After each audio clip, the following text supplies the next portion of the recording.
Make some noise. Thank you so much for listening to the Cooligans. On this episode, in the first one, we're talking about that survey. Oh, who's the most underrated? Who's the most overrated? Where do you like to play? Where do you hate to play? There's a lot going on. Plus, we talk about my trip to Las Vegas and Los Angeles. Exactly. And in the second segment, we're covering some of the MLS games. Red Bulls look amazing. NYCFC looks amazing. New England, why are they also amazing? We're not used to that. Also, Liam Ridgewell, where are you? And Colorado and Sporting Kansas City, Kyrie. Just what a surprise. Yeah. What a nice surprise. And this episode is full of silk. A lot of silk. That and more on this episode of the Cooligans! Hi, this is Kyrie Shelton, and you're listening to the Cooligans. Yeah, baby! Hello, what's up? Come on. What's good? What's cracking? What up, yo? Welcome to the show. I appreciate the fact that Alexis is here and has. Am I? Has Physically, I am. physically. I mean, is consciously? Are you here? No, baby. I don't That know. guy is still, whatever it is, what is it, 3,000 feet in the air? 30,000? 3,000, 3,000, yeah. Everybody, look out. He's not that far up there. Planes are hitting antennas Yeah. on top of buildings. You're very, very close. Oh, boy. Yeah, 30,000 feet in the air. I am just, I guess, sleep deprived. Yeah, that's fair to say. All right. Let's see. Let's see what comes through this noggin when you haven't really slept. Yes. So again, welcome to the show. Welcome back from Los Angeles, Las Vegas and Los Angeles. LV and LA. We are the Cooligans. We are here at the Hackensack Meridian Health, Stage 17. Don't know if you can tell. We're recording. We're back in the studio, baby. Yeah. We're not on the phone. Exactly. Yeah, you were. You called in last week from. You were in Vegas. I was in Las Vegas at that time. At the time when we spoke, you were at PizzaCon, No, Pizza Convention, the International Pizza Expo. the International Pizza Expo, and I remember the last year when we talked. I think was the first time. I did it. Oh, okay, it was the first time you did it. Yeah. All right, yeah, and I made fun of you for just even. For even existing and you being a part of it, but it is 2 years in a row. we can't deny that it is hella on brand. Yeah. For the Cooligans. Also, you've seen the video with Ty McNamara, if you guys are listening or watching. Well deserved. I think well deserved my inclusion. Oh, in sure, the sure, yeah. International Pizza Expo. If there's any place you belong, it is. I mean, you belong in detention and at a pizza expo. Two things I frequent very much, apparently. Two things you're very, very familiar with. Did you get detention a lot? No, I was a good boy. Really? Yeah, I was a good kid. I was like a 4 or 5 day a weeker. That's every day of school. Every once in a while, I was like good one day, and I was like, hey. I got a couple Saturdays. I got a couple Saturdays under the belt. Detention / after school program. Yeah. I had to lie to my mom when it was Saturday. I'm like, oh, we got to study extra for honors classes. She believed every word of it. Yeah, just like, yeah, well, he is getting all C's and D's. I guess he does need to study. Clearly, honors classes, I guess you got to put an extra effort in if you want to get an A in those classes. None of them say honors on the report card. I was really good at signing my mom's name. So welcome back. How was it? You got to do a lot of stuff in Vegas, but also in LA. Yeah, LA was awesome. I wanted to go check out a Las Vegas Lights FC game or something. Okay. But there just wasn't enough time. I was only really there for like 2 full days. But Los Angeles was dope. I got to go check out the stadium. Do a tour. That video is going to be coming out. Check that out. I got in Carson? You went to Carson? I went to Carson, and I was like, this looks nothing like Los Angeles. Wow, you got to see where the Chargers play? Pretty awesome. Yeah. I got to see all 17 of Zlatan's parking spots. He can have whatever he wants. All right, we'll get into it. Yeah. We'll talk about a lot of those things. Los Angeles was dope, though. Shouts to LAFC for hooking it up. Shouts to Hearts of LAFC and the 3252, I believe they're called. 3252. Yeah. Huh? Okay. All right. Maybe that's all I need is to sleep less. And you can remember 4 digits. Yeah. Not bad. Pretty impressive. Oh, 3,000 feet in the air. Welcome to the show, everybody. Welcome to the Cooligans. My name is Christian Polanco. That is... I'm Alexis Guerrero. Yeah, I was gonna say your name, but because you were drinking. I was drinking a little bit of agua. A little bit of water. Well, yeah, welcome to the Cooligans. We are two stand-up comedians that host the funniest soccer podcast and also the goddamn gulliest soccer podcast. That's right. Was really good. the realest of the real. Speaking of keeping it real, I want to mention a shout out to NYCFC on their social media. They got their Twitter fingers popping last night, which made me laugh so much. We letting interns do this now? Yo, Mark Booth, what's going on? Yo, Booth. I think Mark Booth has become a just straight up New Yorker. He's Mark Booth. This is so funny because NYCFC kind of posted a picture from Yangel Herrera, the midfielder for NYCFC. We seen Yangel Herrera. Yeah, we seen Yangel. He posted a picture of him and his mom at One World Trade, right? Right, and the mom's like on the floor of the part where it's like see through. It's a cute photo. Of like someone coming to New York for the first time. Yeah, and doing some touristy, but the mom is down. Like it's kind of a cool. It's very sweet, and I guess they took it from his Instagram, the photo, and then they put the caption, Yangel Herrera took his moms to One World NYC today. Took his moms, yo. He took his moms, yo. What are you going to do? Don't call him, yo. He's with his moms right now.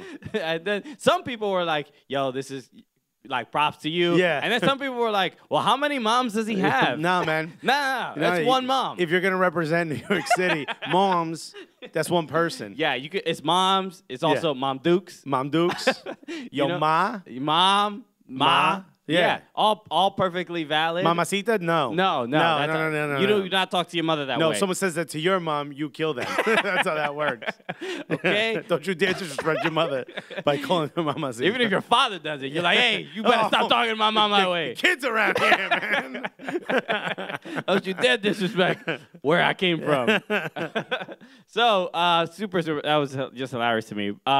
One letter changes that whole thing. And it just adding an S to mom becomes the most. You could see him wearing ACGs. He's at a bodega trying to get a cat off the bread. Yo, I'm trying to get that bread. Get off that thing, cat. Yo, I need some bread for my mom. Yo, moms need bread. So, well, there's a bunch of stuff. We'll have to get into. Not aggressive. We'll get into all the Zlatan news. I mean, really, that's like the big news is not just Zlatan coming to the LA Galaxy, but really Fox Soccer for just straight up ripping off one of our and doing a terrible job of it. Yeah, I was not impressed. That with was a bad one. It doesn't even look like Zlatan. It looks like a character, like an evil character in Aladdin in the live production of Aladdin.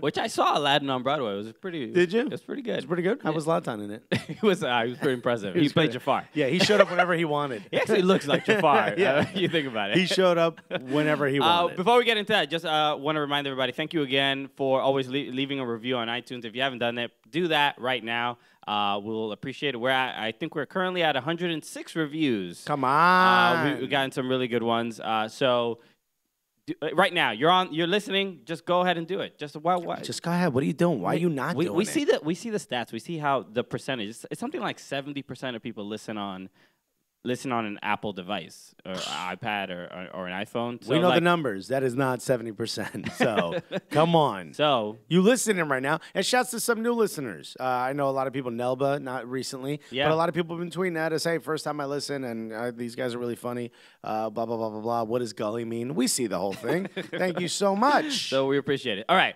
So also, you asked before this podcast if anyone had any questions regarding ballon pied.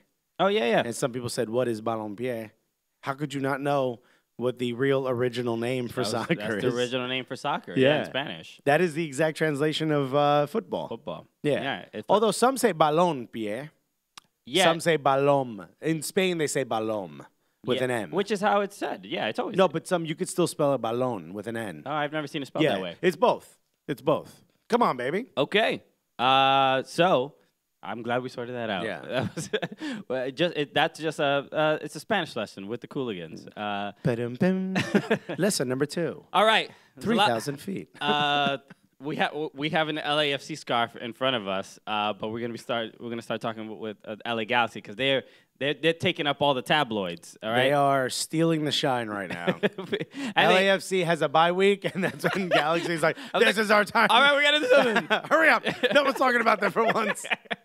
LAFC. I mean, it looks like they're gonna. I mean, they won 2 of their first games, but they might go 3-0. Who knows? And by the way, Jerry even said when we were in Philly, I was like, "Look out, Diego Rossi. No one's talking about him. It's a big deal to be the captain of Peñarol." And everybody was like, "Nobody cares, Alexis." And I was like, "Oh, who's right now, huh?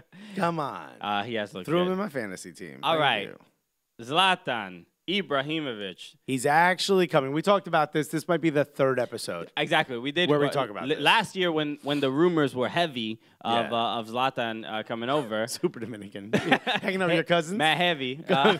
When the rumors were, eso está heavy. It's that heavy. What you want? I mean, that's what it is. This has become the official Spanglish podcast. Look, if now you know. I mean, there's people listening in like Iowa and Idaho, or like, oh, what's? It's not heavy. No, heavy. It's heavy. Heavy. It's a heavy. All right, now you're learning how Dominicans speak to each other. H-E-H-V-E-E. Heavy. It's actually Jevi. Yeah. If you want, I mean, I'm trying to say it, spell it so they could get it. You're going to confuse me. Not only are we throwing in Dominican slang into a podcast the whole country's listening to, but now you're going to spell it in the Spanish right? I mean, right now, a real Nebraska FC, the Bug Eaters FC fan is listening to this going, I need to pause this and Google a lot. Okay, yeah, which is that, and that's part of it. Okay, he's calling his mom moms. Yeah, you better be calling your moms moms. You better be. Somebody say Mamacita, you pull that pickup truck right over, pull that John Deere over on the side of the road, and you defend that woman's honor. All right, Zlatan Ibrahimovic to LA Galaxy. Again, we did talk about this last year. It was a big rumor, and it seemed like he was not going to resign for that extra year at Manchester United, and which it looked like. I guess it was just like a chance for him to recover. I guess. Yeah, because he had the surgery after the knee injury. Yeah, the knee injury. I think if he didn't get injured, he probably would have come to LA Galaxy last season. Yeah, it just doesn't make sense to stay in London and to stay in Manchester for the recovery. That lets me know that maybe I think he thought he had another year in him out there. Yeah. And then the recovery, and it looks like, you know. And then he got hurt again. He got hurt again. And it doesn't also, it looks like he doesn't really fit what it is that Mourinho's doing out there. Yeah, and as soon as Lukaku got there, there's no real need for a 70% healthy Zlatan Ibrahimovic. So 37, what is he, 36? 36, I believe, yeah. Yeah, come on now. So I think the thing, more than just Zlatan signing with the team, was how he was announced. I mean, they really did prepare like a media blitz for him. I wish it was – he's such a big star and a big player that it should have been more of a, I guess, popular thing across all of sports and sports news. All news should have. Yeah, it should have been a bigger deal. But I think because of where he is in his career, how old he is, coming off an injury, it probably just didn't, people didn't really want to talk about it as much. That's my guess. We've already said this a million times. Look, this perpetuates the whole retirement league thing. Mm-hmm. But it's Zlatan Ibrahimovic. You got to do it. You got to make a couple exceptions. There's not one team in MLS that would not want Zlatan Ibrahimovic. Exactly. He may not be your starter, and NYCFC clearly don't need him. I mean, you don't get him on the team, and him being like, "Oh, well, I'm okay being on the bench." I don't know. He ain't a DP, dog. Oh, I'm all of a sudden I'm humble Zlatan. Yeah. Whatever you guys like to do. Would anyone like me to carry their bags? I don't know why I have this French accent, but I am Zlatan. Because I mean, the announcement for Zlatan was in that he got. I actually went to go buy one, and I completely forgot. I walked in the store, and I ended up getting chocolate bar instead. I swear to God, You were distracted by the chocolate. You know what it is? There's no bodegas in LA, right? Yeah. So I was doing a show in Santa Monica, and I got there really early because it's really far away from where I was staying. I don't know how I do not know. I don't think people in LA understand how traffic works. I definitely don't understand how traffic works, right? I'm like, how many subway stops is it, So I took a Uber, whatever they call it, express pool, where you have to like walk 2 blocks. It's like you walk to where the car's already coming from, basically. Sure, it's similar that in Dominican Republic there's no subways, so that's kind of what they do. They have like these car lines that are like they have like numbers or letters similar to like our subways, but they're just like Geo Metros that pack in like 6 people. Really? I swear, you just jump in. The subway car is a Geo Metro. Essentially, Yeah. and it's sort of a line that you go on that street. Yeah. And then you can it'll. It's like a taxi stand almost. Yeah, but it goes a certain route. And Yeah, and you yeah. hop on and hop off. Oh, that's pretty dope. So Express Pool's kind of the same thing. Like you say where you're going, and then it's like, all right, go walk 2 blocks to that main street, and this dude will pick you up, and then he'll probably drop you like a block or 2 away from where you're going, which Yeah. is fine. I'm a New Yorker. I'm used to walking. People complain about it. I don't, right? I get there super early, and I'm like, you know what? Let me walk around. I walk around, and I see the magazine. I see like a newspaper in the window. I'm like, oh my God, LA Times. Well, you must have been like, a newspaper? Yeah. I haven't seen one of these since I was a little boy. So I pushed the blacksmith out of the way, and I was like, I apologize, sir, but I need to get me a newspaper. Boy, I wish I could read. So I Ooh, walked. chocolates. I legitimately, I walk in. I was like, hey, I'm actually kind of early, and I didn't eat anything. I'm going to eat after the show. I might as well get something to pick my blood sugar up because you know how I hate when it's low. So I was like, let me go in. I get a bottle of water. I started looking for chocolate, and they had like English. They had like British candy. And I was like, I don't want a Lion Bar. You know what I mean? I should have gotten Lion Bar because of the Zlatan, right? So I'm walking around. I'm looking around. I forget what I get. I think I got one of those like dairy milk joints, the Willy Wonka bars. And I walk out of there. I'm just eating my chocolate, drinking a little bit of water. I'm walking around. I go do the show, and I was like, I forgot. That's why I walked in there. Goddamn newspaper. I wanted to bring it with me so we could have it. I was just, all I'm thinking, you remind me of Ralph Wiggum from The Simpsons, the cop's little boy, the kid that's like that. He has like a. Is that the? No, that's the bully. But Wait, the dumb kid? The dumb kid, yeah, that's always easily with like the distracted. stringy hair. Yeah. You son of a bitch. You son of a bitch. Oh boy. Okay. So, but yeah, that was the announcement for Zlatan. There was a one. It was a full page ad. A full page ad At the top, it said, "Dear Los Angeles, you're welcome," and then all the way at the bottom. No. It said, "Welcome to Zlatan." Dear Los Angeles, welcome to Zlatan. No, it says you're welcome. Oh, it just said you're welcome. Yeah, it just says you're welcome. Okay. All And right. then so he's like, "Don't worry about it. I got this." It was beautiful, beautiful. Yeah, and I don't. Clearly not him. Clearly the marketing department for LA Galaxy. But look, they're stepping their game up. You know, they changed the game a little bit last year was that last year or the year before with the star shooting theme? I believe that was last year. Yeah. That thing, right? And then they got in trouble for it, and MLS was like, wait a minute, the fans like this. Everybody do this. You know? Yeah, but that was a. No, that wasn't. That was was they a started dive. that. Yeah, that was a dive from Portland. From Portland. Yeah. And then Portland did the. They did a video.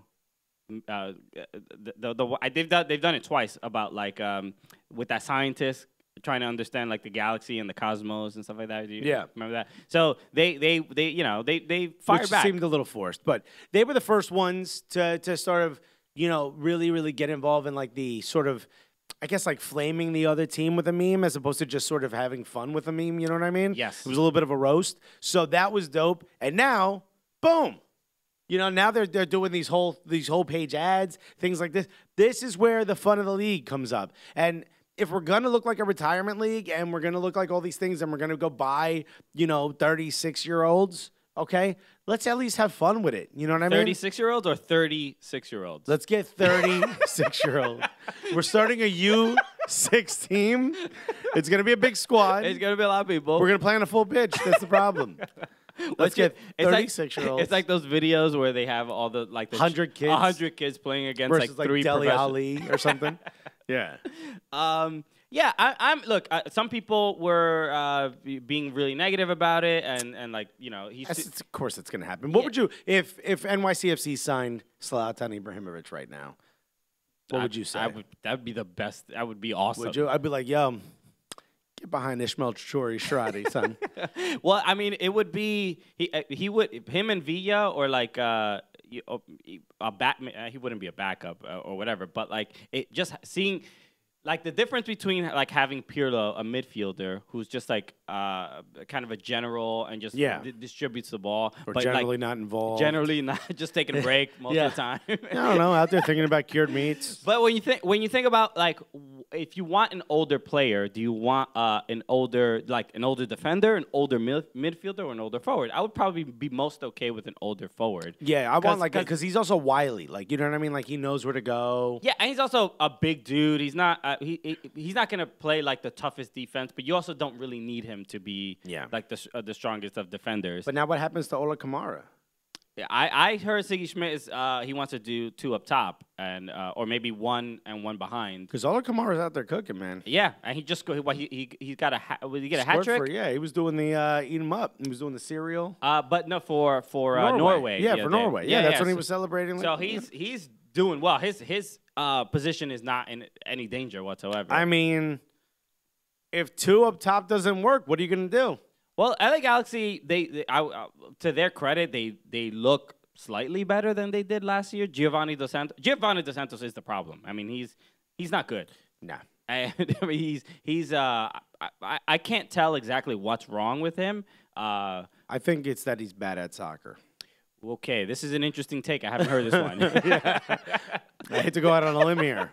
No, I mean, look, Giovanni Dos Santos already he has an illustrious career. He's played in some big clubs. I mean, he's played in He got no illustrious career. I mean, he's been pretty good. He's good for Mexico. Never got on the field at Tottenham back when they were terrible. Okay.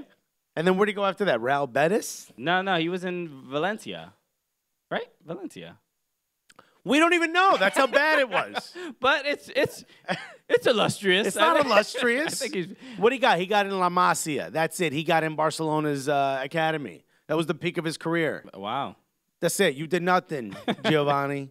Look, you did nothing, and guess what? Now you're at LA Galaxy, and you're doing nothing. I think he, if I'm not mistaken, he might be injured right now. But I think he's the person you replace for Zlatan. I think he's going to be able to improve. You're going to put a DP on the bench for a TAM guy? Because Zlatan, it happened to Andrea Pirlo. I mean, what? It's not impossible if they're not delivering. He was rude to leave that senior citizen out there. Let me tell you something. Zlatan as a TAM guy is the greatest coup of this whole thing. Because his ego would lead you to believe that there's no chance in hell he's coming here as a TAM guy. $1.5 million a year for Zlatan Ibrahimovic? Yeah, it is strange. It does seem like he must have been. He probably got a better offer somewhere else, right, in another country, without a doubt. You would imagine. Yeah, you would imagine China could have paid him more. Sure, and so I imagine I think it was one of those things that he probably made the promise or was in talks, probably because they said that they've been in talks for like three or 4 years. Yeah. For him to go to LA Galaxy, and I think he probably. I don't know, maybe he just felt bad. I'm like, all right, I got it. It doesn't seem like a Zlatan thing to do. They've been asking me all this time. It's just like when not for a discount. He could have garnered. He could have garnished what? He could have garnished his taco with a little cilantro. He could have asked for 4 to 5, and he should have gotten it. I mean, he couldn't. He has an illustrious career. He's won the first year he's been everywhere. Yeah, he's. What is it? Ajax, Malmo, PSG, Manchester United, Milan, Barcelona, Inter, Barcelona. I mean, that's 6 out of what I think is 8. I think I forget the other 2. I forgot. Yeah, I don't know where. Iceland international team. He's played everywhere he wants to play. He's a monster. He could have asked for a lot more money. Probably. So this is a big win for LA Galaxy, even if he doesn't play all the way, to his potential or the way he played his first year at Manchester United. This is a big win. This is a big win for LA Galaxy, even if all you do is steal the headlines for 1 week. Yeah, I'm excited to see him actually play. The issue right now is that people don't know, even LA Galaxy don't know when he's showing up. Yeah, Chris Klein's like, he could be here this week, and he could be here next week. I mean, he could be here whenever he wants. I text him, but he doesn't text me back, and I'm like, but I don't take it personally because I just I really like him. I think we're it's gonna go somewhere. He did say he was busy, so I'm not gonna hold it against him. I send 10 texts, he sends 1, and it's just an emoji. Zlatan, I'll get there when I get there. Yeah. All right? Get off my back. Zlatan, I told you I'd do it, babe. Ibrahimovic. Oh, my God. So that is the sort of the annoying part because LAFC and LA Galaxy are going to be playing a game. I believe this weekend, if I'm not mistaken. Yeah. And it'd be cool if Zlatan makes his first appearance there, but that's not likely. I mean, they'd have to put him in the 18. Yes. It would be known. He can't make like a dramatic entrance. It would be great if like helicopter brings him in right before the first whistle. Like, oh my God, we thought they were gonna play with 10 men.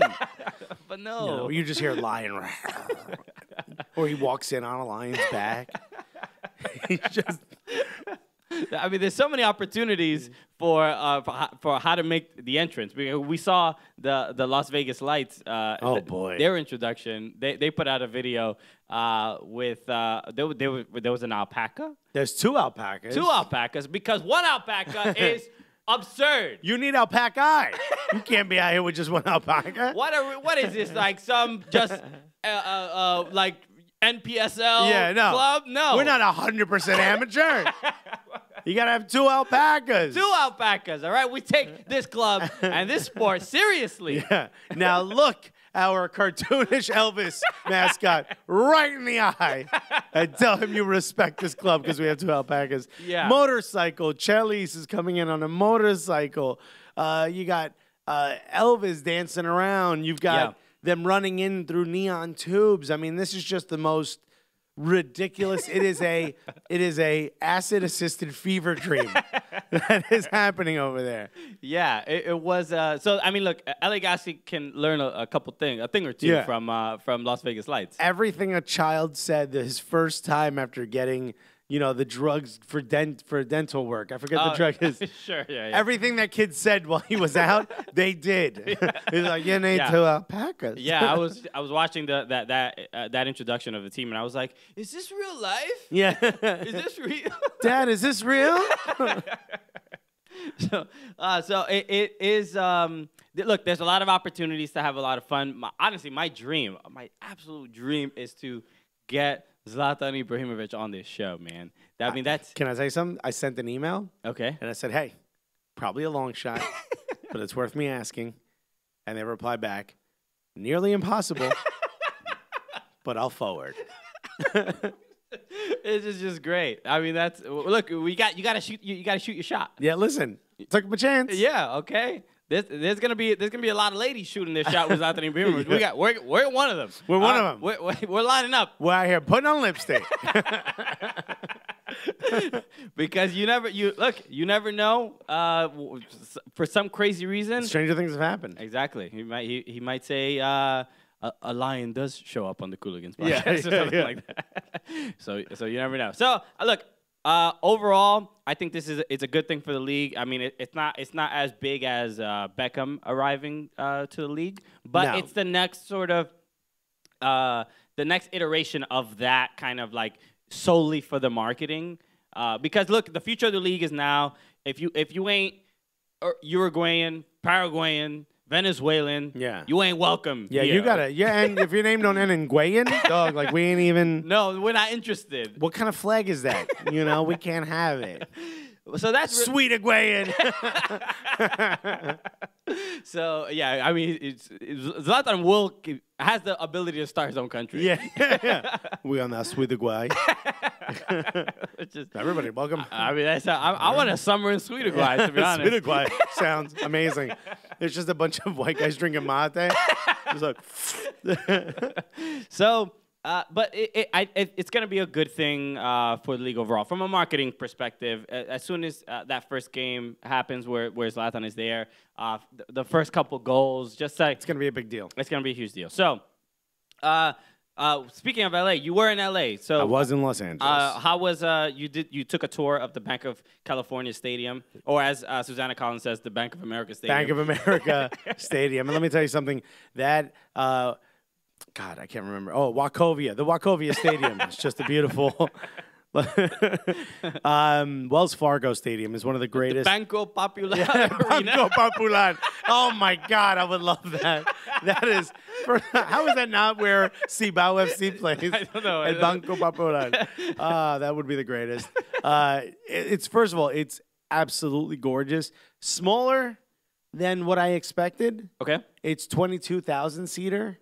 All right. I expected somewhere in 26. But they have a safe standing area. and some of the guys from some of the fans their input was a part of that. Like the league or the team had looked at what could we do, had brought some of those, or at least took some suggestions. Sure. And safe standing is a part of that, where you have like the railings and the seats underneath it, kind of like they have in Europe. That was actually really, really cool. So it's not exactly the wall like you see in Orlando, but very, very similar. All those supporters seats are sold. Okay. They're going to have their own bar area. It's very LA-ish, too. Like, it's open. The corner's open so you can see the skyline if you're sitting in, like, the owner's boxes or in the press box. And, I made the comment, like, oh, look, a cute little skyline. Oh, look at that. A couple more buildings in your Milwaukee, But that'll be in the video. But to me, it was like they did everything exactly right. It's in downtown. It's in a very highly populated area of LA. There's the only thing missing is there's no real bars around there. So I'm not sure downtown LA is not like a spot where like people go to hang out. It is now, but like it's because it's like Bushwick like 15 years ago. Okay. Like it's still a little grimy, but like, there's like people, Bushwick, Brooklyn. Bushwick, Brooklyn, yeah, as opposed to what? No, I'm saying there's some people listening who probably do not know what you're talking about. I was just talking to you talk about specifically. I mean, the podcast is me and you talking. So okay, and then all of a sudden I'm like, why are people listening to us and tweeting at us? I'm like, why are they like listening into our personal conversation? Just because we post this conversation on iTunes does not mean you have the right to listen to this. Okay. If you are, you might as well leave 5-star review. Cambridge Analytica. Stop listening to all our information. Bruh. We didn't agree to this. So, like, Bushwick, Brooklyn, if you don't know, it's an area that's a lot of factories, and now it's super filled with, like, residential and hip and all that. But at one point, it was just factories that people were converting into other things. It kind of feels like that's what downtown LA is. There is people who live down there, but everything's really spread out because it's very, very industrial. So this is kind of like an opportunity for, like, there's, like, a fried chicken joint across the street, but it's more of, like, a chain. It looks like well, we would like a Roy Rogers or something, Okay. Or, like, a Burger King, It Yeah, doesn't you wouldn't be caught dead in one of those places. Son, I ain't going in there. I ain't no chain eating. I ain't no chain, dog. But like, it needs bars. I think there's a place called El Bandito, which is like 2 blocks away. Yeah, Bank of California Stadium. You need bars. Yeah, you ain't got no bars, dog. Get out the cypher, my G. You need bars. You need a place for them to stay. But there's like this little sort of circular park area where they're not sure if the team is going to sort of take control of it, or if they're just going to allow the supporters to sort of make that into like a little bit of like a beer park almost. Okay. So there's going to be an opportunity for them to kind of hang out there. I remember when I was in LA 2 years ago. Mm-hmm.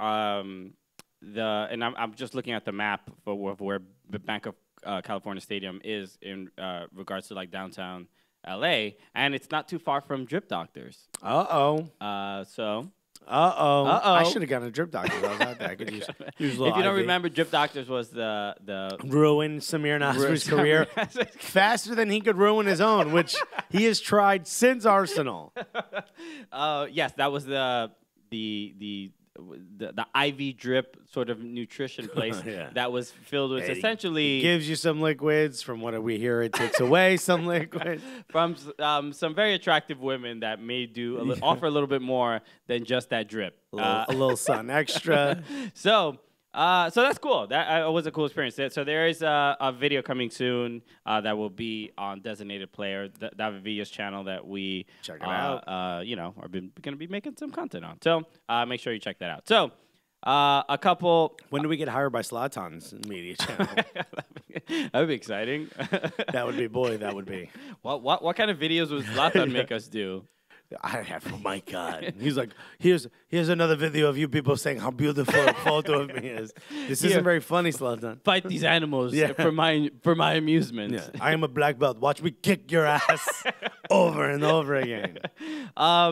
Okay, so, a couple other things that we'll get to before we get to a couple of the games. It was an international break, but MLS is like, forget all that noise. We still playing our games. We international. We can play.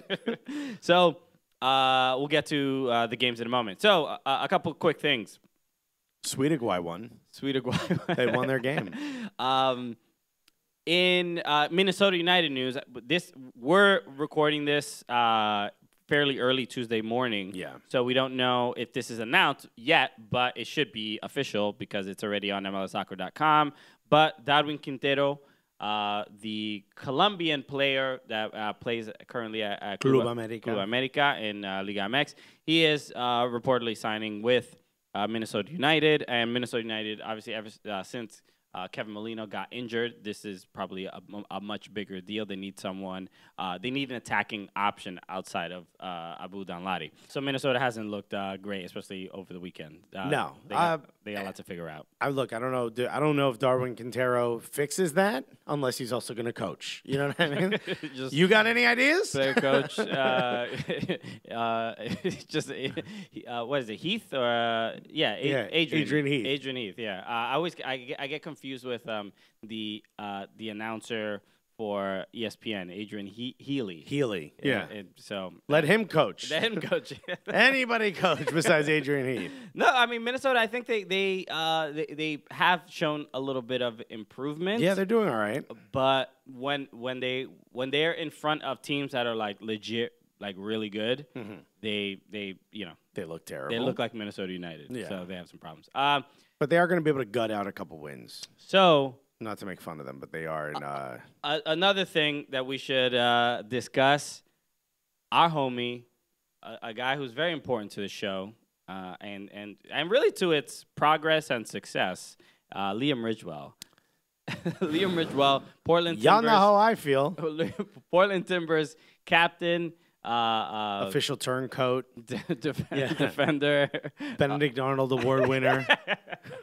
Liam Ridgewell was the Portland Timbers had a game against FC Dallas. Liam Ridgewell was mysteriously left off the team sheet, and I also think did not travel with the team. That's also what I heard. I would like to counter that by saying maybe not so mysteriously. People were trying to figure it out. I was tweeting like I think we know exactly why. Yeah. And I had reposted the original Guerrerant. Yeah. And if the Guerrerant to end all Guerrerants. If you haven't seen this, or if you're listening, if you're a new listener, Soccer AM is a show that is it's in England, and it's like a lighthearted soccer show. Wait a minute. There's a show in England. They have TVs in England, yes. And they call it soccer? And they call it soccer, yeah. Wow. Wow. Do that Owen Wilson. Wow. Owen Wilson. Wow. Wow. So blow your nose, Owen. So Liam Ridgewell was on this show. They started making fun of Major League Soccer and the playoff system, and just sort of mocking that there's no promotion, there's no relegation. No, the coaches can never get fired because there's no consequence for losing. You win the league, but you don't actually win the league. Yeah, well, man, you win the league, but you don't win the league. So they were just mocking, everything about American soccer. Yeah. And Liam Ridgewell was not very, he wasn't. He was in on the gag. He wasn't really representing the league that pays him very well. So this is sort of the reason why we were. I mean, this is not on top of him playing so bad. Yeah, I mean, he's playing as bad as he defended. He defended the league as bad as he's been defending in the league. That is very much. He argues the way he plays. Yeah, buddy. He couldn't defend MLS. He can't defend in MLS. You get out. That's it. You're done. And look, I saw him personally at Red Bull Arena play against the Red Bulls, the Timbers, and they gave up. I think they lost 4-0, right, or 4-1. I don't remember, but it was not a good one. They looked very, very, very bad, and Liam Ridgewell is a big part of why they're giving up so many goals.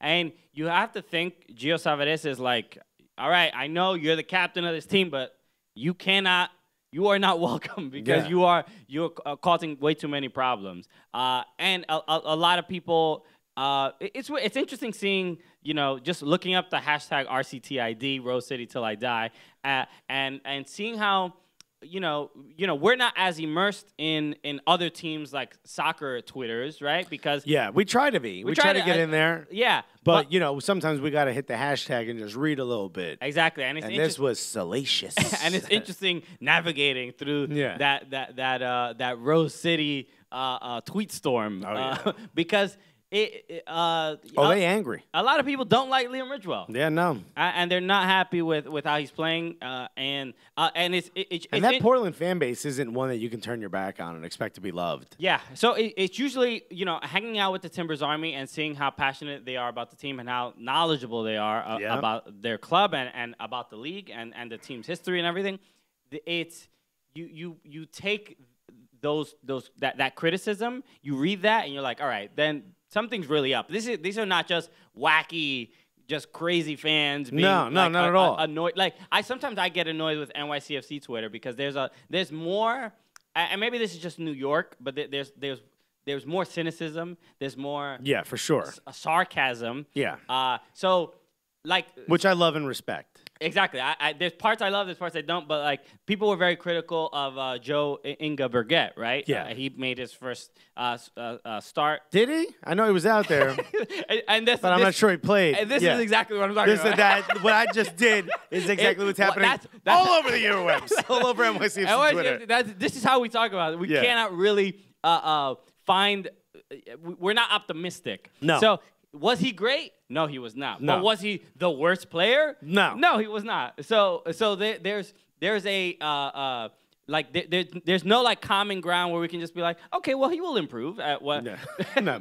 And everyone's like, shut up, Christian. What are you talking about? Get out of here. Why are you even on this dumb podcast? Go drink powder, man. We talking shit right now. So I love. It's like that bodega culture where you just got to complain about everything. Yeah. How dare you? Be positive. But Portland seems level-headed. But here's the other thing. Portland, look how loyal they were to Darlington Nagbe when even he wasn't playing all that well at times. Yeah. It takes a lot for them to turn on somebody. Yeah, I agree. Yeah. And their backs are turned. But Liam Ridgewell's like, are they going to do the Poznan? Or like, why do they turn their backs to me right now? But Liam Ridgewell is getting what he sort of deserves. I mean, 100%. He turned his back on us. We turn our back on you. He's turning his backs on the player with the ball. I mean, but the lack of effort in that first. If you look at the replay of the first goal against the Red Bulls. He turned and saw, and he still didn't run. He saw the player. And he was like, I'm just going to stroll a little bit. and every other defender, Zach Valentin is like, everyone's just sliding. Everybody's running around. They're like literally sliding from left to right on the screen. There's just players diving everywhere. It's just like Liam Ridgewell with that brisk London jog, In his head, he's like, just really. Everyone's like, just a Metallica song playing.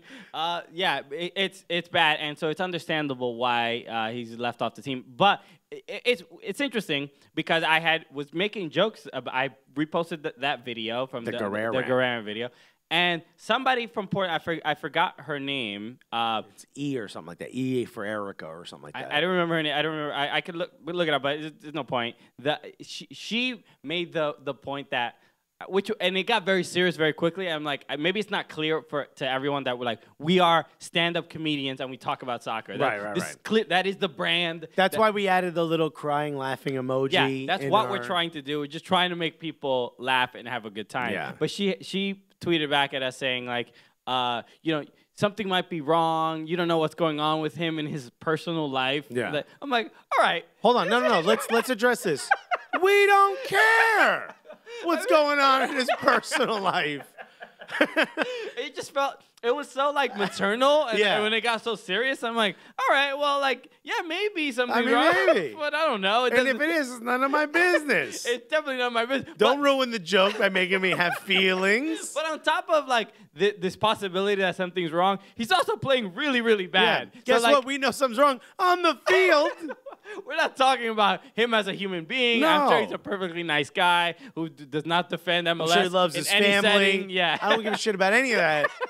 You bad at defending. But maybe that's just the Portland, there's more empathy there. Yeah, but come on. Ask him how he's doing first. Nah. Son, you're all getting it. Brat. I don't care how you feel. Scrat. Oreo. It's going to be pop. Oreo. Have you, speaking of that, Man's Not Hot, have you heard the Dominican version of Man's Not Hot? No, God bless. But man. I just want to play it for a second. Because it's the funniest thing in the world. How Dominican can this podcast get? We're now playing Dominican parodies of hip hop of English rap parodies. This is so it's by a guy named DJ Cass, and There it is. and the name of the song, because it's there's probably no direct translation to "Man's Not Hot." Yeah. So the name of the song is Scooby Doo Papa. Oh, I have heard this. It's like more dancey, right? Yeah, it's more like a reggaeton song. But here is a This was on at the club. This is, I mean, this should be on at every club. Every club. So this is.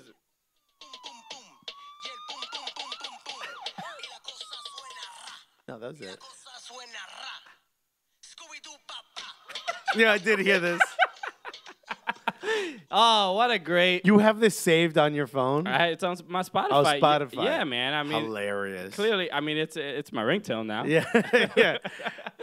No, I think we're just gonna have a nice dinner. It's a table for two, if you don't mind. Scooty-doo, pop, pop. Oh, I'm sorry. Hold on. I'm getting an important phone call. I love that. That's what they took from it and made that its own its own song. But it's like, what is the direct translation for us? It's Scooby-Doo, pop, pop. That's what it sounds like. Look. Yeah.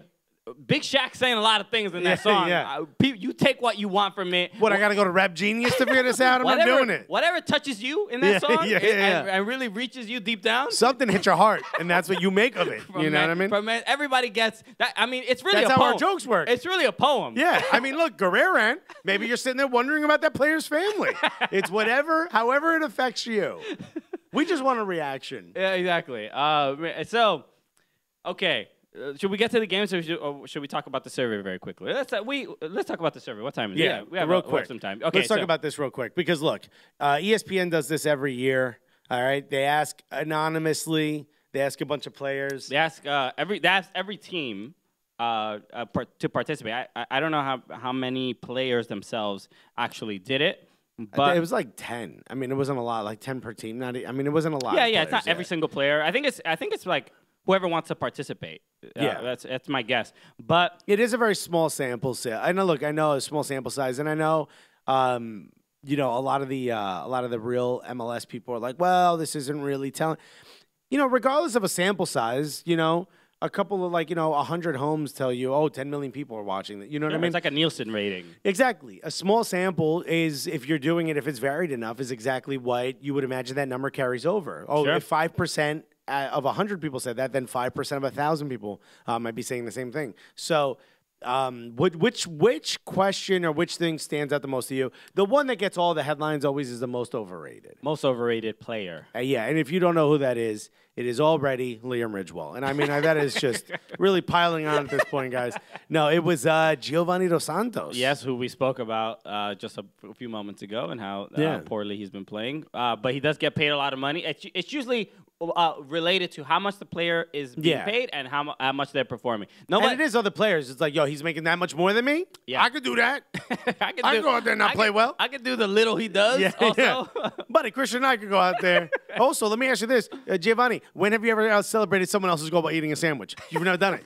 You've never done it. So far, I think I'm worth more. And your brother's on the team right there. You should be. Yeah. You can coordinate this. You get the bread and the cheese. He brings the meat and the lettuce.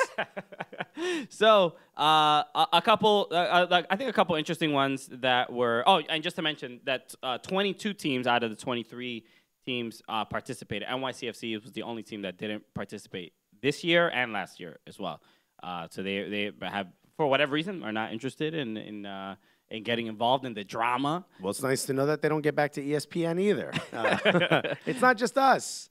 But one that was interesting was who was to blame for the failure to qualify for the World Cup. Yeah. For the U.S. qualifying for the World Cup. And 9%, equal to U.S. soccer, 9% said the players. I think probably the margin was just a little bit higher with the players. So the players of MLS think that the people responsible for not making the World Cup are the players. Well, actually, all of the above. Oh, okay. Oh, yeah. All of the above is 75%. Yeah. So, I mean, everybody involved. Everybody's a problem. Everybody. All y'all, you asking a question, you a problem. Most underrated, were you surprised that it's Ignacio Piatti? Which, by the way, can we just say this? People, how many times do people not realize his name is not Ignacio, it's Ignacio, right? Because they're Italian. They pretend to be Italian in Argentina, right? Yeah. So that's where Nacho comes from. Sure. It's Ignacio. They call him Nacho. Okay. I mean, whatever. It's not Ignacio Nacho Piatti. I don't want to fight about this. Oh, we're arguing about it. You just pulled the Liam Ridgewell. You're like, no, you're right. Whatever. I'm not going to say anything. So Piatti wins at 7%. Understandable. I guess he's.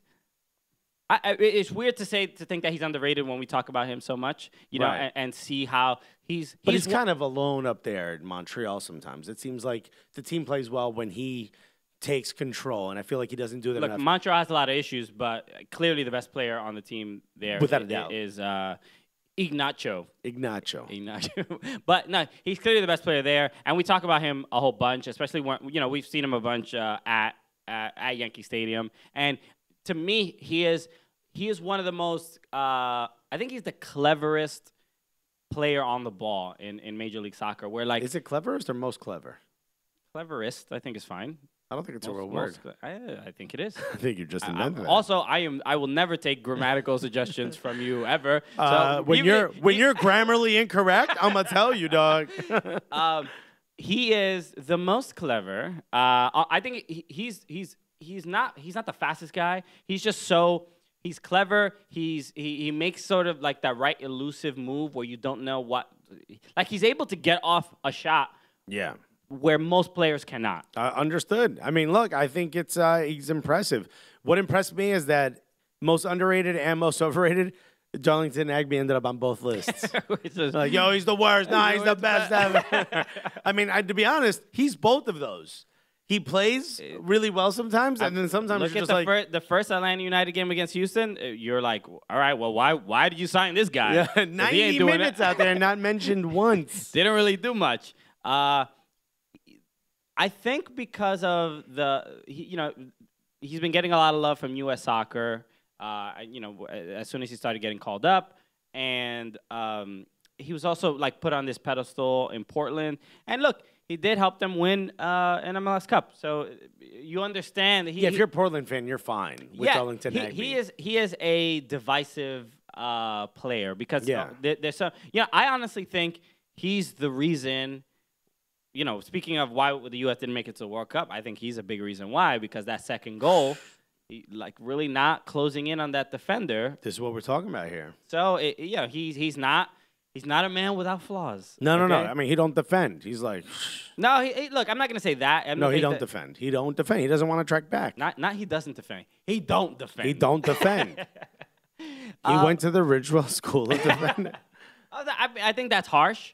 But he's definitely more an attacking player than a defensive-minded player. He don't defend. He don't defend. Okay, well. Toughest individual opponent in MLS, Sebastian Giovinco and David Villa tied at 10%. I'm going to have to say, who would you give the edge on that? I'd actually say David Villa, and here's the reason why. He is much more of a forward attacking. Giovinco sometimes goes to the wing. He gets other players involved. Yeah. Where David Villa has one thought and one thought only. Yeah. He is going to score every time he gets the ball. He looks at it and he's like, I'm going to call him Mamacita. And I'm going to get them panties to drop. He's going to score every time. I don't know why I needed to say it. I didn't need to say it. Like, wow, I didn't know there was such a sexual element to his game. He is going to ravish that goal. He is going to garnish that from goal. Top to bottom, post to post. Every part of that net. Let me hit that post up and down. Do you say goal? I want to play with that ball, baby. Bring it back to classics. Who is that? Shine? No. Shy. Shy? It might be Shy. S-H-A-I. Down till you say stop. Please tweet us. Let us know who sings that song. I'm gonna Google this, and I feel terrible because I know this song is not gonna pop up. If I put, I'm gonna lick you up and down. I think there's a slight. I agree with you. I think it's David Villa by just the smallest of margins. I think Giovinco, the danger for him is in the band is Silk. Silk. Okay. Just the 90s R&B, yo. Not even pretending, not like cherry red Corvette. They're just like, nah, yo, we gonna call it Lick You Up and Down. Name of the band is Silk. What, son? Yeah, the name of this band is No Subtlety. Yeah, the name of this band is We All Got HPV. Put it on there. I want an LP.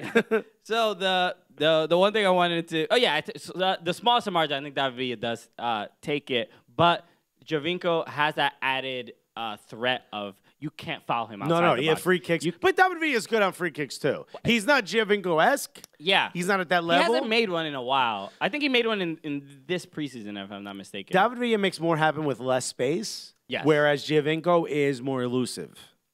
He's also he's just little. That's why he's elusive. Look, I remember playing against this this Italian kid who he must have been like 20, 21 years old, and he was short. He was like 5'5", 5'6", and shorter players are way harder to defend because you can't body them. Right, because you're elbowing them in the forehead. It's like, yeah, I mean, their center of gravity is much better than a taller person. So and their little legs can get them everywhere like so much quicker. So he's a lot of center backs are like 6 feet tall, 6'1" or whatever. Yeah. This dude is too small. You can't even body him out of the way because you're gonna foul him regardless. So that boy grew up to be Al Shaarawy. So what? El Shaarawy. I don't know how to pronounce his Al Shaarawy. Al Shaarawy. Yeah. Oh, there you go. It would have been funny if I knew his name. He's the guy with the mohawk. I think. Yeah. He plays for Roma. Technically Egyptian, but he's Italian. Oh, okay. Yeah. He plays for Roma, I think. Right? If I'm not mistaken. We love Syria. Anyway. El Shaarawy. Which current coach? This was another question to serve. Which current coach would you most like to play for? 23% said, by a large margin, Patrick Vieira. Which is awesome. Least likely to want to play for Wilmer Cabrera.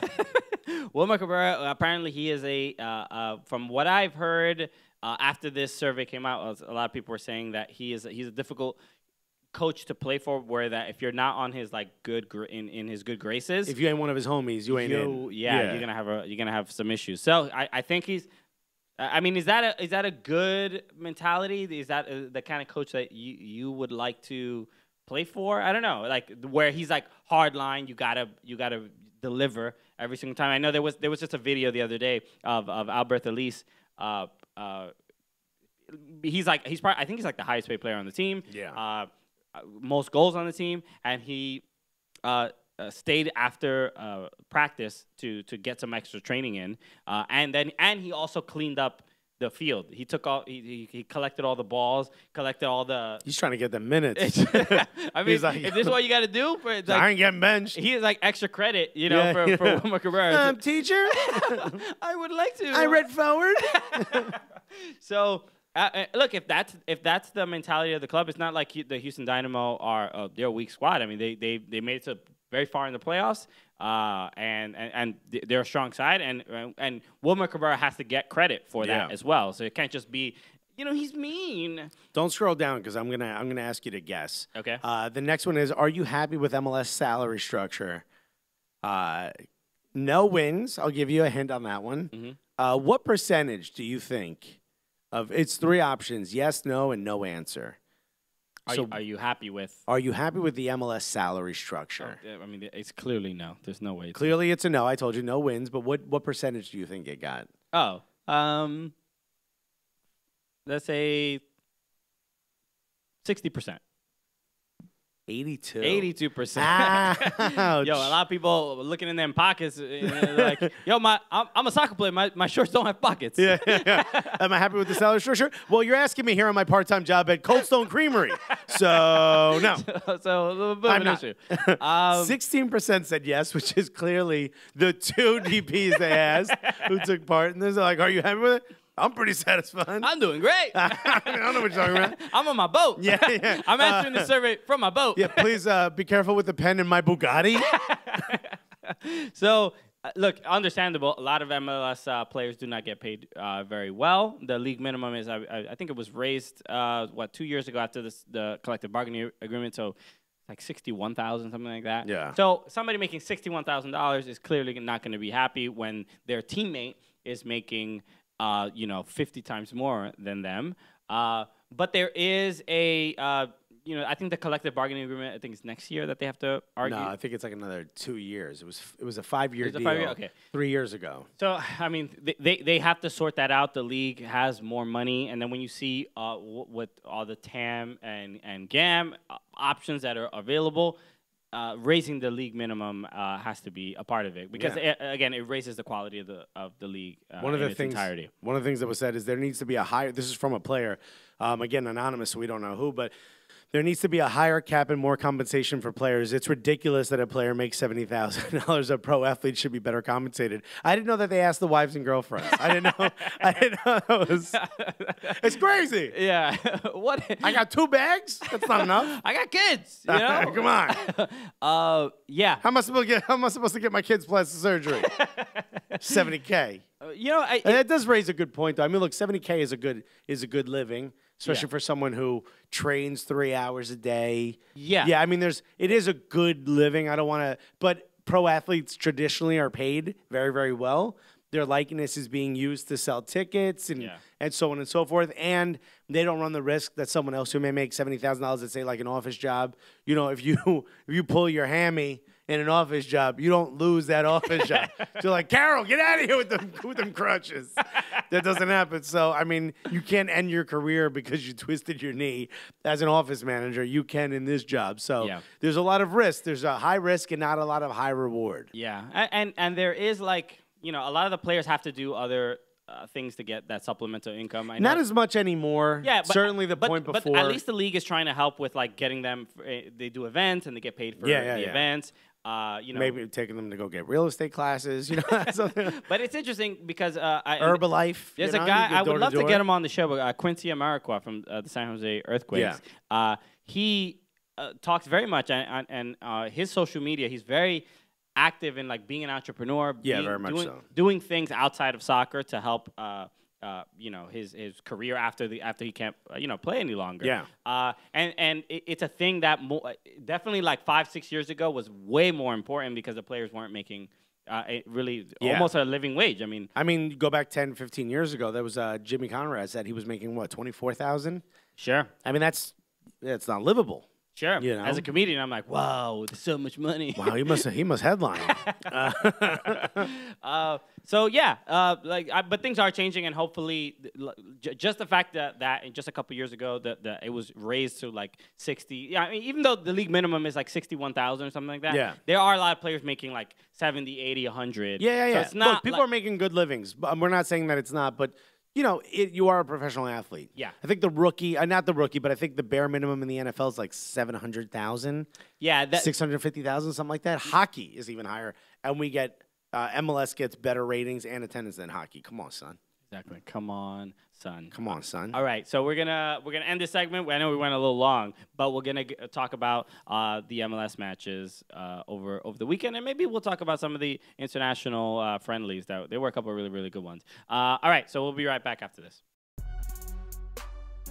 Thank you so much for listening to the Cooligans. We just want to break in real quick to ask you to do us a favor. You've probably already subscribed on our YouTube channel, but if you haven't, please do that. You've probably already followed us on social media. We need, I believe, 2 more to get to 1,500. Oh, come on. Come on. Get in there. Help us get 1,500. Just so you know, like, the reason we ask people to like follow us on social media is because a lot of times we get more opportunities when people see that we have more followers. Like, this is the world we're in. Like, we miss out on opportunities sometimes because people say, like, oh, you don't really have a strong social reach. Yeah. Did you know that talent's no longer important? Now it's just the number of people who click that button. So why don't you be one of those people that clicks that button? It would really help us out. Help us out. Please. Hi, this is Mike Coscarelli from Anxiety Now. And Andrea Allen from the Hot Mess Comedy Hour. We just launched the brand new OG Podcast Network and wanted to let you know that you can hear ours and other great shows by going to ogpodcastnetwork.com. Also, be sure to follow the network on social media to keep up to date with new shows, videos, and live events. That's at OG Podcasts on Instagram, Twitter, and Facebook. Or you can subscribe to your favorite OG podcast wherever you get your podcasts. Yeah, baby, we're back. We are back, and we got there was a bunch of games. I keep saying bunch a lot. I don't know. I feel like I'm talking about bananas. You're saying bunch a lot? Yeah, a bunch. I'm saying bunch a bunch You're of saying times. bunch. There you go. Several. We promise we're comedians. There were 6 MLS matches. We're going to talk about 5, most likely of them. Yeah, we're going to talk about some of them. Some of them. How's your fantasy team doing? I'm in 67th You're place terrible. in I our know, league. because I'm better than you right now. That's why I brought it 67th up. is not that bad. I'm in 41st. Okay, wow. I'm probably like 4 points back from you. No, actually, you like about 90 points back. All right, I'll catch up. I had I made the mistake of having 4 NYCFC players on my fantasy team because I thought New England wasn't going to play very well. Too much. But New England is apparently the best team in Major League Soccer when NYCFC plays them. Only when they are the DC to our Atlanta United. Totally. Yeah. So how about we start with that? Yeah. NYCFC against New England. A 2-2 draw out in Gillette Stadium. Ishmael Tajori Shradi. He's got as many goals as he does last names. Yeah, he look. You got to give him credit. He scored 1 goal against Orlando, and that 3 in 2 games. 3 in 2 games. Look, the dude is. He's the real deal. He's the real deal. Look, he's a new signing. He came over from Sweden. No, I think he's French. Like I No. think he's like Lebanese descent, but grew up in like France, if I'm not mistaken, because he went to like an academy in France. Are you sure about this, or are you making this up? No, because I watched the NYCFC. They did like a little interview with him, and he talked about his childhood and stuff like that. And he's like his family. They were with him in France, but then they left and they let him stay so that he could get better in his footballing career. And clearly, he did pretty good. So, yeah, he's been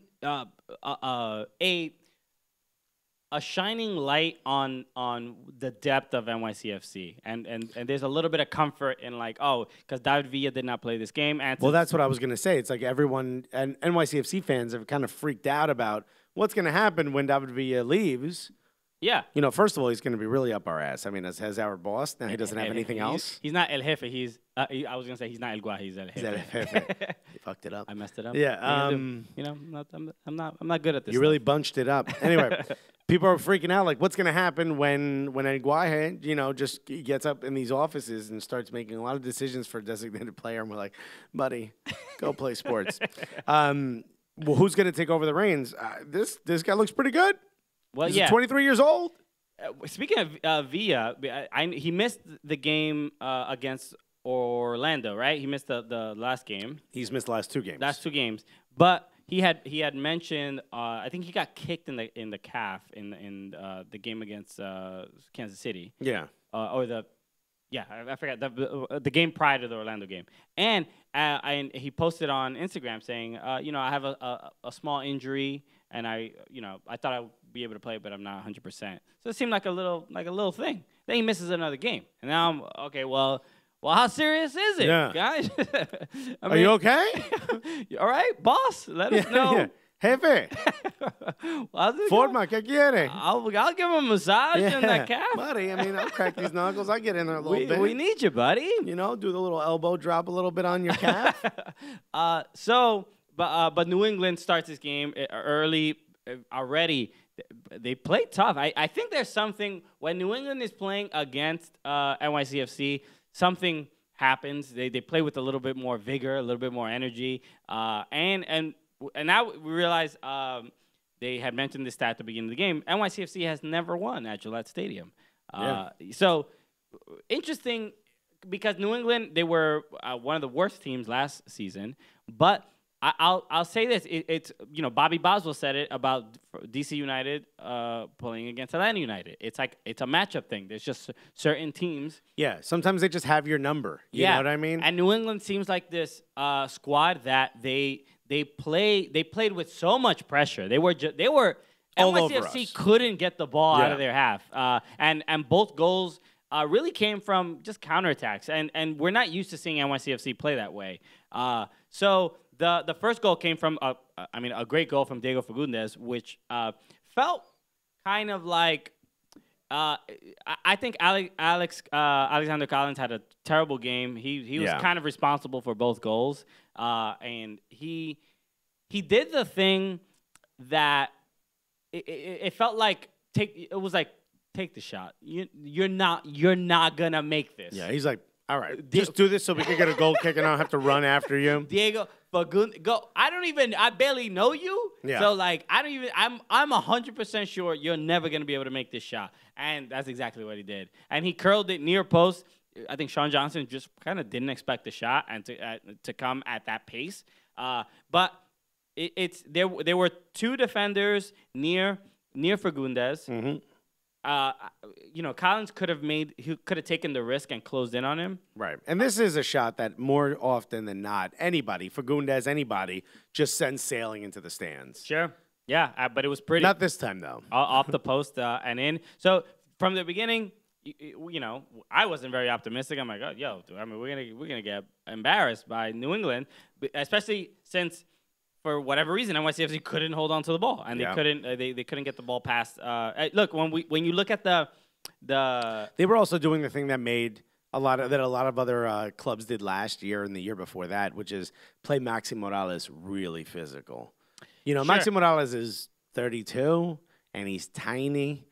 And he's like one of the most fouled players in the league. Incredibly. I mean, he is very, very slick, and he's also trying to draw like a Euro foul. You know what I mean? Like if he gets pushed a little bit, he hits the ground. They don't call that as much here. Sure. So it's not as effective. It's not. But that's really his only defense mechanism for being just shoved around the field. It's almost like how like LeBron James in the NBA, he does not get. What did I say in the NBA? Like, oh wait, in LeBron James of the NHL or of lacrosse fame? Which LeBron James? LeBron, he makes this complaint a lot because he's just just because of his stature, right? And he gets fouled, but it doesn't. It's like it doesn't look like a foul. Slapping a child and slapping a piece of metal. You're like, oh my God, did that person's hand hurt? That's what happens when you hit LeBron James. I think it's kind of the opposite with the smaller players like Jovinko and with Morales, where like any foul, any touch on them seems like a violent strike. Yeah. So, it's you see how MLS referees sort of call it, because we saw last year. Remember when Pirlo just gave the ball away and he thought it was a foul, and it was like. Nobody touched him at all. Yeah. Against that one. And he's just like, come on. Come on. This is you're supposed to call this. It's me. It's me. Yeah. You must have enough to know who you. No, you have to understand the laws of the game. I'm not allowed to not be fouled either. You know what I mean? Yeah. This isn't FIFA bylaws. If I fall to my knees and put my hands up, you blow your whistle. That's the law. Yeah.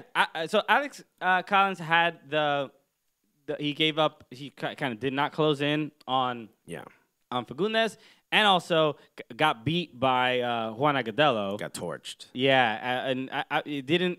I mean, it's weird to be like to see him get like out muscled because he's a big dude. He's a big dude. He's very physical. But Swagudelo, also big guy. Yeah, he's been hitting the gym. Yeah, the man who's very concerned about National Men's Day. He's wondering when that is. Jesus.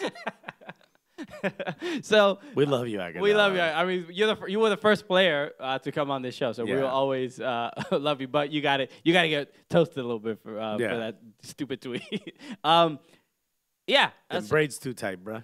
so it was tough to see NYCFC in that situation, but Ishmael Tajiri Sharati with a brace, baby. In the brace, 2 great goals. The first goal. Across from Abdul Salam that was set up by Jesus Medina. Yeah. But again, all basically counter-attacking stuff. And Tajiri buries that one. And then the second goal, which was more impressive, and this is why I kind of give some love to Joe Inge Berget, which I want to say Joe Inge Berget. So do I. Feels better, but what are you going to do? But he... Or Jib. Jibby. Jibby, yeah. I mean... Jibby. Jibby. Get off the field, Jibby. Look, let's talk about Berget a little bit. And there was... in NYCFC Twitter they were very critical of him. I'll say this. I think he knows what to do with the ball. He is. I know he was recovering from a flu and like an injury. Pretty rusty. Didn't play in the preseason. So not. I don't think they expected too much of him. But for a hold up guy, hold up play, I think he does that very well. He did that well. And the reason he did look a little skittish on the ball, but that could just be rust. Yeah, the second goal. Let's hope that's rust. He trapped the ball. He trapped a kind of a tough pass. He trap. Jibby trap. Jibby trap. Do the jibby trap. That was organic. So look, we're making hits out here. I mean, come on. You listening to these people talk garbage about formation? We're out here making tracks with Swedish players. Is he Swedish? I don't know. He looks like a Viking. He is Swedish. There you go. From Sweden. So, yeah, he trapped that ball, and it's kind of the reason that goal happened. But this is the biggest surprise to me. Dude seems hella slow. Oh my God, yeah. He seems like he looks like he's playing in MLS 1.0. It looks like it hurts for him to run. And he also don't make him run.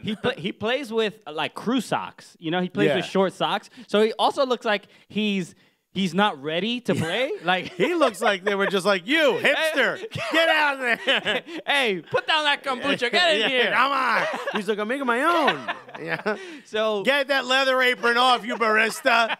Get in there. Yeah, he looks like he's like not prepared to play. He's not wearing all the correct equipment. Yeah. So it's a real makeshift. Yeah, so he just looks like he's still settling in. Is he a good replacement for David Villa? No, I would not say that. No, but at least not yet. He hasn't shown that yet. But I think with him and Ishmael Jajuri-Shradi, they seem to be. Shradi seems like a valid replacement. He could play forward. Yeah. But also, I think he's a little bit smaller. So him and Jib together, Shradi and Jib Shradi, put them two together. I think you actually have like a really good system there. You have your hold-up guy. You got Shradi, who seems to be able to roam a bit more. Yeah. Or at least willing to move. Yeah. Look, I was concerned. When you hear no Villa and Tinnerholm, I think it's still not 100%. My concerns were like there was gonna be a couple issues, and I think New England took advantage of the fact that like, oh, these guys are not here. Yeah. All right, we're gonna play right in front of Sean Johnson. Yeah, we're gonna defend that. Like our center backs are gonna be right up there. Why don't we just everyone up? So and it made NYCFC uncomfortable. So you got to give New England credit. They did look good, and look, both of their goals were like they weren't flukes. They were like, They when you look at the possession stats, NYCFC had like 72% possession. Yeah. New England was like, you gonna keep pass the ball, it all you want. Pass it all you want. It's gonna be on your side. Yeah. Have all the fun you want. Yeah. But we're gonna put the pressure on you. And we saw in New England last season when they were playing Yankee Stadium, the one that NYCFC won. New England, the thing that we're noticing the most is like they play aggressive. Yeah, man. Be aggressive. Be aggressive. They play. That's Brad Friedel on the sideline. They play. They're a strong team, and they play strong. And NYCFC doesn't have like just a bunch of muscular South African guys that can handle it. Yeah. So these are kind of the way the games are going to look. A majority of the time. And you could also see that there were some players, Jib. And Shradi that were a little uncomfortable with sort of the way the ball moves on turf. Okay. I think that might have been their first time ever playing on turf, maybe a long time. I didn't even think of that. Because there's a couple opportunities where Jib Ingebrigtset, whatever his name is, sort of went to chest the ball after it comes off, and you could see the camera zooms in on him, and he's like, "Where'd the ball go?" His eyes are like moving around. He's like, "Wait a minute, what is this? A silly ball? What are we using here?" All right, let's talk about the other team in New Jersey. The other team in the area. The Red Bulls. I mean, who look great, by the way. You got to give credit where credit is due. Red Bulls have looked incredible this season. They looked really good. They got 17-year-olds scoring.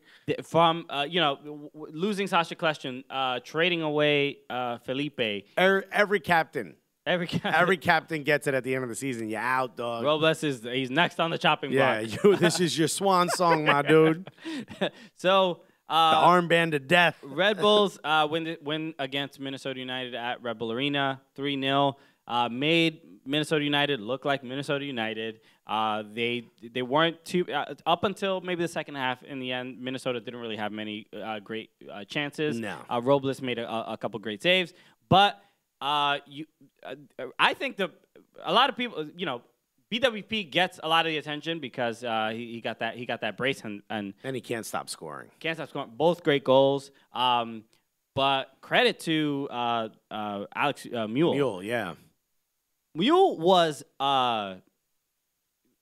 he had I think one of the best games of his career. Yeah, I don't know. He didn't play any other game this season, so I'm not exactly sure why that was. I don't know if he was injured. I don't know either, yeah. This is the only game he's played so far, but he looked well prepared to be in that team. And they've got you don't need to warm up when you're playing against Minnesota United. No, it's like no, we good. Everyone's wearing crew socks. I'll be all right. I'm not even wearing cleats. I'll be fine. I'm out here in some slides. I'll be just fine. It's like Bezecourt, Sean Davis. They've got some really, really strong players. Yeah, in the Bezecourt midfield. didn't play this game. No, but what I'm saying is they've got some strong players in the midfield. Welcome to another one. Mule just, he's played well in the past. He seems like he's matured a little bit. Maybe it's just a great one game, But it seems like he's not that sort of. I mean, he got just kid running around. Yeah, you know he got that. He does seem more like more of a veteran on the team. Yeah, now, right? very much so. And he got that first goal, which was like I couldn't tell if it was a cross. I mean, it was a great shot. Maybe the keeper Matt Lampson should do better there. I want to talk to Lampson. But really, what I thought was incredible was the pass to BWP that led to the third goal. That long pass that BWP just sort of tipped over the keeper. Which incredible on one touch. It's happening so fast. Amazing goal, but the pass was very reminiscent to RJ Allen's pass to David Villa against Portland. Against Portland. Yeah, almost look curving ball around the defender. Yeah. Not from nearly as long a distance. As RJ Allen's, but. It was one of those where, if you're the defender, you just see this ball, and it seems like it's got a remote control attached to it. Yeah. It literally goes, past you on the right and then swings around you in front of you and lands at BWP's feet. We said it about RJ Allen. It looked like a trick shot on a pool table. Yeah. He hit it with that English. Yeah. So that would look for Mule to make that pass again, and BWP, he knows what to do when he's up there. Right. But also the first goal from BWP, which was that set piece, that was a great set piece from the entire team. It takes a lot to kind of do that back heel flick over the keeper, and a lot of heading back and forth. There was a lot of. It was one of those goals where you're just like, all right, everyone on this team.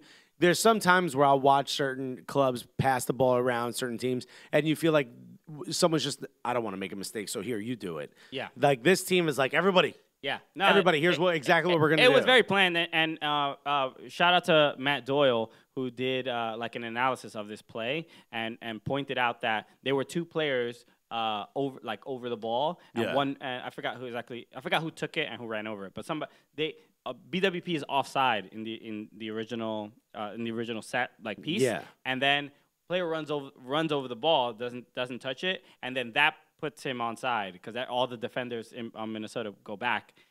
Then once the ball is kicked, Tim Parker heads it, and then BWP puts it away. Well, it's a well done set piece, and it's not from an easy position. No, it's not even from a side where the defenders don't. A direct shot wouldn't have been easy there. Exactly. Yeah. So. Yeah, Red Bulls, they just look incredible. They do look really good. And, again, all props got to go to Jesse Marsch. You get rid of your captain 2 years in a row, and you bring in players like Kaku and other guys that, haven't played in the system Kaku, yet. I don't even think Kaku didn't even play He hasn't this game. played. No, he hasn't played. Still injured. But. Really in the midfield, Sean Akira Davis, and I keep forgetting how to pronounce this guy's name, but Mark... it's not Razakowski, I know that, but it's Chakowski. It's just Chakowski. Chakowski, okay. So, he's been great too. Yeah. Just like a lot of these new players that we never heard of or whatever, right. and Jesse Marsch plugs them in, and now the team, I think adding that intensity and that youth changes the team a lot, but it clearly makes it's a big improvement. a lot of these players are coming up from Red Bull too, you know? Sure. So just as an American soccer fan, I know you guys are like, wow, you're NYCFC fans and you're being so glowing about Red Bull. Just talking about the league, they're playing really well. But this is, again, I've been talking about this from the beginning. If you're going to have a 2 team, if you're going to have a B team, they should be playing the exact same style so that when you bring them in, there is nothing that surprises them. Sure. Nothing at all. And that's exactly happening with Red Bull. It makes me excited about the New York Derby. I think it's gonna. I mean, I think both teams are playing really well, so it's gonna be. It's kind of annoying. It's gonna be exciting. So let's move over to Portland and Dallas. The Ridgewell list. Yeah. Timbers get a draw against Dallas, 1-1. Not too much in this game except a couple interesting. Probably, I think probably man of the match has to go to Lawrence Olum. He really handed them the win, the draw. Oh, cool. 36-minute goal from Roland Lamar, and then and probably again the Timbers defensively still look. I don't really understand what the hell is going on. They don't look comfortable. Even like the players.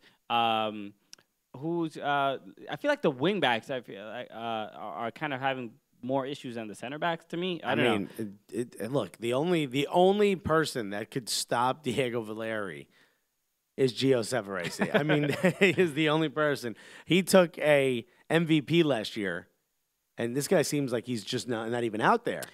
Yeah, it is weird. I mean, maybe he needed an Agby.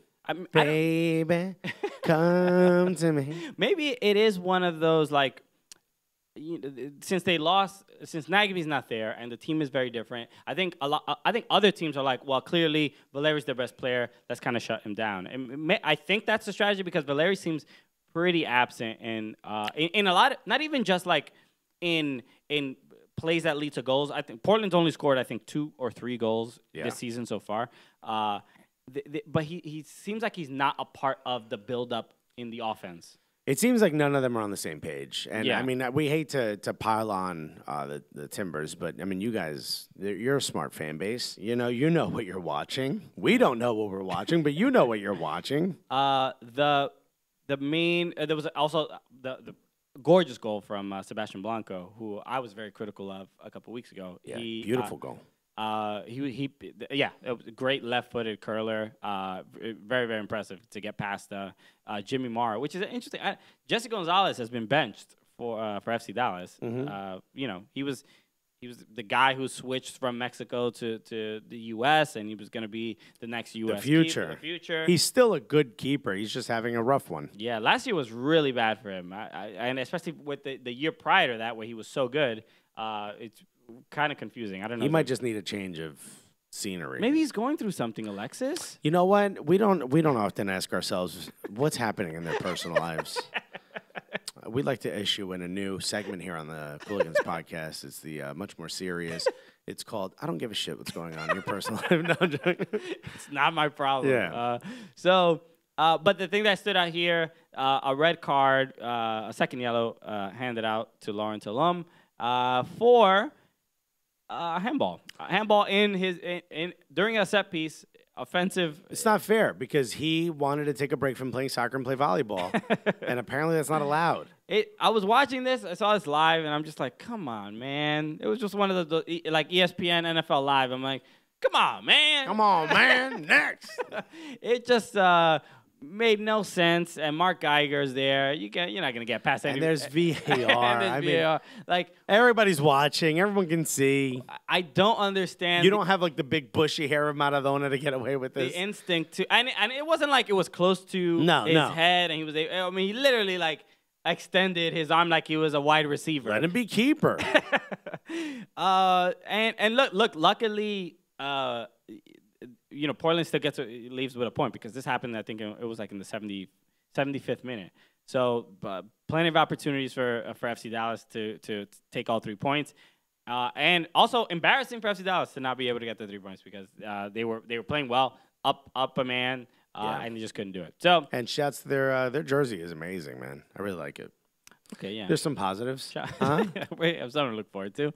A couple other games, real quick. Columbus against DC United. You knew what was going to happen there. I think it was 8,200 people that went to. Yeah, it looked empty. to Columbus. A lot of people saying, too cold. Nobody wants to support Anthony Precourt. But the Columbus crew don't care. They're still winning. They're still playing well. Jazzy's artist is like, I want to represent Austin with all my heart. Yeah. So look, it's a tough situation for the players as well. It's tough for everybody. It's tough for the fans because it's Precourt's still making his money. You know, these are co-ops. Remember, this isn't franchises. It just sucks that they're playing well and nobody wants to go. Nobody wants to go. Yeah. But take that show on the road because they look good. They do look good. They win this game 3-1. DC United only gets a goal from Yamil Assad. A great setup play from Lucho Costa. Really happy I took him out of my fantasy team last second. What are you gonna do? I mean, well, it's not too easy to score against Columbus. They've been playing well. But a couple interesting things. Ricardo Clark gets a goal. Remember this guy? Oh my God! The only guy that's slightly younger than DeMarcus Beasley is Ricardo Clark. Yeah. Now that Vincente's out of the league, or is he? I don't remember. I don't know if he's still in Houston. He's not in the league. Yeah. Chente. Ricardo Clark. Storied career, man. Keeps it going. Illustrious, some would say. Illustrious. No, but Ricardo Clark, I think he won a MLS Cup at Houston Dynamo, right? I played on the USMNT national team. Been around. He's been around the block. But he got to go from a set piece after Higuain kind of just a great ball in, and everybody was like, Ricardo Clark. We don't have to worry about him. He's got a walker out here. I think he's undead. Yeah. There's really nothing we got to worry about. It's a great interview with him afterwards. Like, and they're like, oh, great point. But he got a good one. But Columbus kind of just bodied DC. DC still looks like a team in some disarray. They're opening a new stadium, guys. You got to figure this out. They're playing pretty much all their games on the road or on a high school pitch. Yeah. 5,000 seater. Yeah. Columbus is like, ooh. Speaking of that, we can fill that. I don't think we talked about this last week, but DeMarcus Beasley complained after the game against DC United that the locker rooms were like a disaster. It was just a curtained up area. Yeah, and it was just like there were vending machines everywhere. It was a hallway. They curtained a hallway. He was complaining about the conditions. He's like, in a professional league, this should not happen. But also, DeMarcus Beasley has been in this league long enough and is old enough to remember when all of them were like that. Yeah. So he's seen the improvement and can actually say like that. You know, he has I know for certain reference point. Yeah. So, but he was like back in the 30s when we played. He mentioned that the conditions were awful, but the I forgot what team, the NWSL team. There's an NWSL team that plays there. Yeah, they're like, this is what we do every game, and it's like this is what we deal with all the time. So it's like, why are you complaining about it? Yeah, and it caused I know there was a little bit of a debate with Steve Zakuani because he was kind of reinforcing this point and retweeted DeMarcus Beasley's tweet, and then people were going at Zakuani saying, that why is he complaining about that? Like the women have to deal with that, right? And these are the conditions that the women have to deal with. So like now he complains and now he expects something to be done. And I think some people took it as they were saying sort of like that it's like there's a double standard, like that men shouldn't have to deal with this or whatever, which is like not what anyone was saying. It's like no one should have to deal with it. No one should have to deal with it. But the fact that it gets pointed out by a male this is a positive. It's a positive that it's being pointed out. Yes. It's just that they're like, oh, now you want something done with it? Well, I didn't hear about it before. And it is interesting because it does feel very much, I consider myself a very liberal person, and there is this thing where liberals sort of eat each other up where like we're on the same side, but you're not exactly arguing about it the way I want you to argue about it. So now we're enemies. Liberals are like, I'm gonna eat you up and down. Till you make my point. That's how liberals talk. Always. Silk, baby. All liberals sound like the guy with the bassy voice in Boyz II Men. Hey, girl. Why you want to do me like that, girl? Yo, we need universal health care. I don't think anybody should have to deal with those situations. I think if I'd love to put you behind a curtain. More politicians had that bass in their voice, I think more things will get done. So everyone's just like opening and closing their shirt a little bit, just like, I think we do need gun control. I think someone needs to produce a bill right now. All right, last game we'll talk about Columbus against Sporting Kansas City. Columbus. I mean, not Columbus. Yeah, Colorado. I was going to say Colorado. I made the mistake you made a couple weeks ago. Colorado against Sporting Kansas City. Just throw me under the bus there for no reason. I did. Colorado gets 2 quick goals. Which team do you think was cleverest? Cleverest. Aha! It's not just me. Mount Cleverest. I'll say. The Colorado. Why are we talking about this game? It was boring. No, it wasn't boring. But Sporting Kansas City made a comeback. It was not boring. It was super boring. Colorado gets 2 quick goals, which they're not used to. Right? Colorado's like, oh my God. That's it, right? We're done? Game over. 8 minutes in, Blow please. the whistle. Blow the whistle. Tim Howard's like, we're wrap it up. Wrap. We need it over. What if we just walk off the field right now? What are you going to do? Up 2-0. And they don't know. Look, Colorado's going to be Colorado. They a couple more chances that they could have buried to make the lead a little bit larger. And they need large leads to really have a real chance. And any opportunity. Sporting Kansas City, if you've watched any of their games this year, except the first one against NYCFC, they are a team that they're getting into slobber knockers, right? It's going to be an 8-goal thriller every single game. Something's going to happen when they're on the field. They don't really know how to score, but they find ways to score. I was reading this stat. Sporting Kansas City, they've allowed 9 goals this season already. And last season, it took them, they played 3 games. Last season, it took them 13 games to allow 9 goals. Yeah. They allowed 34 goals the entire year, or 32, something like that. So they were the best defensive team. They've also scored 9 goals, so their goal differential's at 0. They're like, I'm going to give you one, I'm going to take one. I'm going to give you one, I'm going to take one. Yeah, so they're a team that are a complete like mirror image of last year, or reflection of like it's like opposite day for Sporting Kansas City. Yang to last year's yang. And it is weird. I mean, just Iko Parra doesn't look. He's kind of been making a couple of mistakes that he never used to really make. Beasler also making mistakes he never really used to make. Yeah, they don't look as good at pairing as they used to. And I don't know if that's just because I want to say, maybe a new system, but I think it's just there's more pressure being put on them. Yeah, because the forwards aren't really doing their jobs like they used to in the past. Latif Blessing left to LAFC. In the expansion draft, right? And he's a guy that was just fast and would stretch the defense. Great, and great cover speed. Really helped. So maybe that's a part of it, but it is kind of surprising to see them give up so many goals. But the good thing is that they are scoring, and or maybe it's the fact that they have a winger as a right back.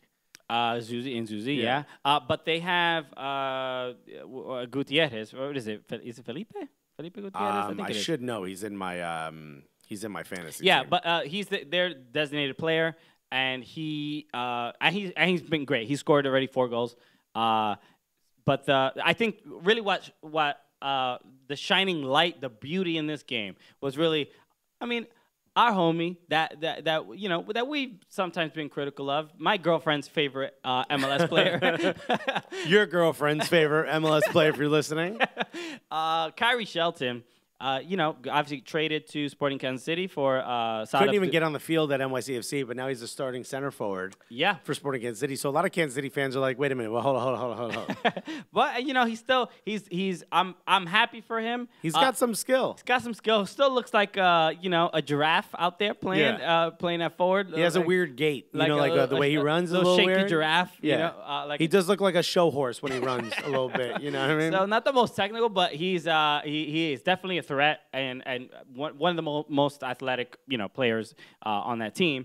But he was responsible really for both goals. After the ball hit the post for the first goal, he shielded the defender and Gutierrez buries the goal. And then in stoppage time, that back heel to Diego Rubio and get you that goal. Like I'm watching this and I'm like, yo, where was this? 2 years? 2 years.